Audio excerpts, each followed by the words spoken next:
ಇವ್ರು ಹೇಳುವಂಥದ್ದು ನಮ್ಮ ತಂದೆ ತಾಯಿ ಅವ್ರಿಗೆ ನಾವು ಜೊತೆಗಿದ್ದಿದ್ದು, ಆಮೇಲೆ ನಾವು ಪ್ರೀತಿಯಲ್ಲಿದ್ದು, ನಂತರ ನಾವು ಮದುವೆ ಮಾಡ್ಕೊಂಡಿದ್ದು, ಮದುವೆ ಆದ ನಂತರನೂ ನಾವು ಮನೆಗೆ ಬಂದು ಹೋಗಿದ್ದೀವಿ. ಮತ್ತು ನನ್ನ ಗಂಡನ ಮನೇಲಿ ನಾನು ಇರೋದು ಎಲ್ಲ ಗೊತ್ತಿದೆ ಅವರಿಗೆ. ಈ ಕಳೆದ 4-5 ತಿಂಗಳಿಂದ ಅವ್ರಿಗೇನು ಸಮಸ್ಯೆ ಇರಲಿಲ್ಲ.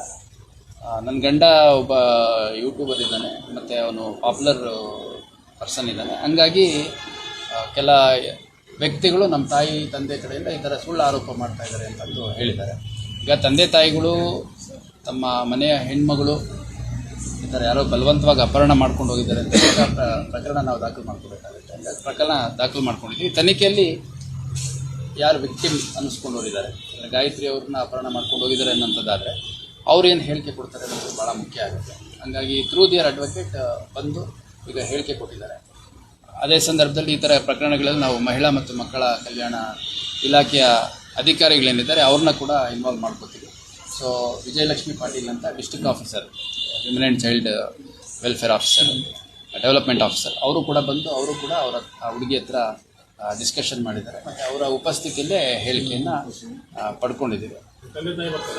ತಂದೆ ತಾಯಿ ಬರ್ತೀವಿ ಅಂತ ಹೇಳಿದ್ರಂತೆ, ಹಂಗಾಗಿ ಬರ್ಬೋದು ಅಂತ ನಮ್ಮ ಅಧಿಕಾರಿಗಳು ಇಷ್ಟ ತನಕ ವೆಯ್ಟ್ ಮಾಡ್ತಾ ಇದ್ರು. ಆದರೆ ಅವರು ತಂದೆ ತಾಯಿಗೇನು ಸದ್ಯಕ್ಕೆ ನಾಟ್ ರೀಚಬಲ್ ಇದ್ದಾರೆ ಅಂತಂದು ಮಾಹಿತಿ ಬಂದಿದೆ.